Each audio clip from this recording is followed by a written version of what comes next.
Mapagpalang araw mga kaibigan. Ngayon nga palang araw ay magluluto po tayo ng tokwat baboy. Yung simple lang po, yung hindi na po ginigisa mga kaibigan. Ako po inyong samahan, baka mapaibig kayo, magluto rin po kayo mga kaibigan. Umpisa na po natin, let's go!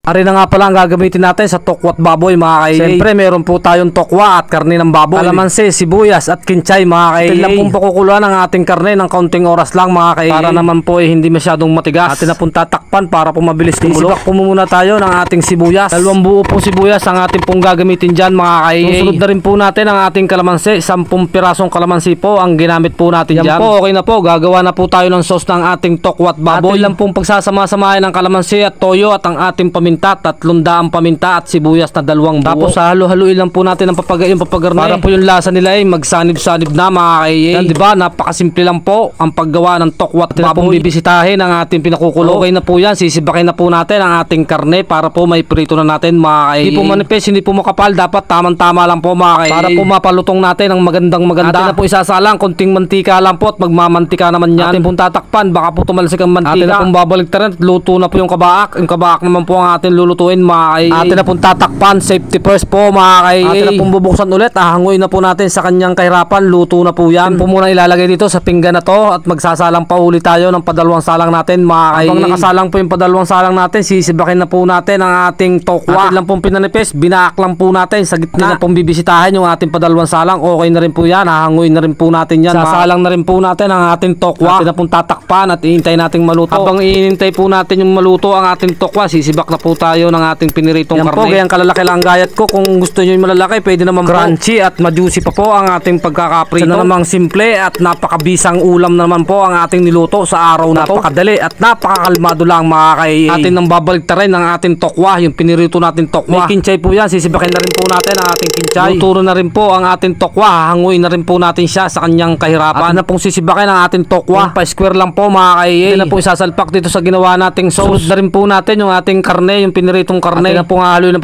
papagarne para po yung mga rekado ito tumagos na dito sa tokwat baboy. Pwedeng pang ulam, pwedeng pampulutan. Sasalpak na rin po natin ang ating kinchay. Yan po ang magpapabango sa ating tokwat baboy. Maraming salamat po Panginoon sa bagong biyayang pinagkaloob mo sa akin sa araw na to. Maraming salamat din po mga kaibigan sa inyong panonood. Mabuhay po tayong lahat.